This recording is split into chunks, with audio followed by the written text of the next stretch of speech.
que le pardon, c'est la volonté de Dieu. Amen, amen. Amen. Te pardonner, ce n'est pas premièrement ma volonté. C'est pas moi qui va vouloir te pardonner. Non, non. C'est d'abord premièrement Dieu qui va vouloir que je te pardonne. Amen, amen. Amen. Lorsque nous étions au deuil, on était en train de parler. Que poser ma question. Et on posait des questions. Il est quoi entre couples? C'était entre couples. On était en train de se poser des questions. On s'est parlé sur le papa et les mamans. Et on se disait, toi Marie, si tu attrapais ta femme en flagrant délit, est-ce que tu as quelle capacité de le pardonner? Nous avions commencé d'abord par le femme. Nous disons que les femmes pardonnent facilement. Et les femmes nous ont dit que là, nous ne pouvons pas vraiment. C'est vrai, nous pouvons pardonner, mais... Est-ce que et même l'enfant que j'ai mis dehors, et que j'ai besoin que mes enfants grandissent dans une même famille, est-ce que je peux amener cet enfant à la maison? Les mamans ont dit que non.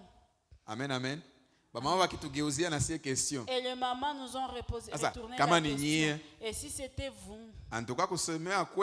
En tout cas, pour vrai dire, ces jours-là, il n'y avait pas de réponse.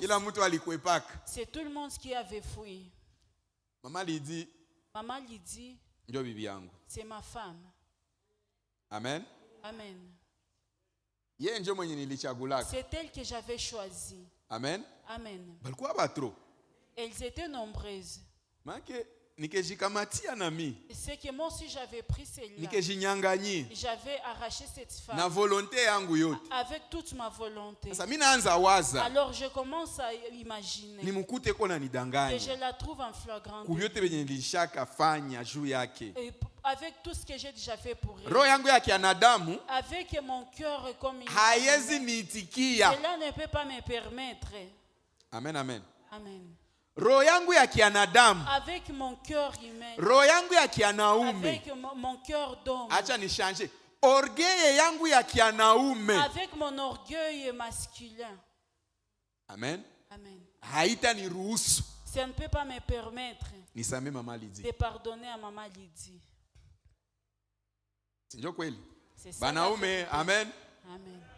Ba papa, njo kweli ile? Ni nguvu sana. C'est tellement difficile. Mwanaume kusamehe. Qu'un homme pardonne. Mais lakini, thème tu magharibi ya leo, notre thème de ce soir, nasema mwanaume mwenye hekima, nous dit qu'un homme sage, ya huruma, un homme qui pardonne. Amen, amen. Amen. Mwenye yuko na hekima ya huruma, que cet homme qui a la sagesse de wala msama, ou cet homme qui a le cœur de pardonner, va bâtir une famille heureuse en Jésus-Christ. Amen, amen. Amen. Amen, amen. Manake, gizi tunasema kusamehe haiko kusudi yangu. Comme nous disons que pardonner n'est pas de notre volonté, bitaniluma, cela va me faire mal. Bitanikwaza, cela va me choquer. Bitanivunja moyo, ça va me briser le cœur. Bitafanya vyote venye vinaweza taka kufanya. Ça va faire tout ce que ça pouvait faire. Mais kama tu kweli, mais si réellement niko mtoto wa Mungu, je suis un enfant de Dieu, Mungu ataniambia, Dieu va me demander samehe, de pardonner.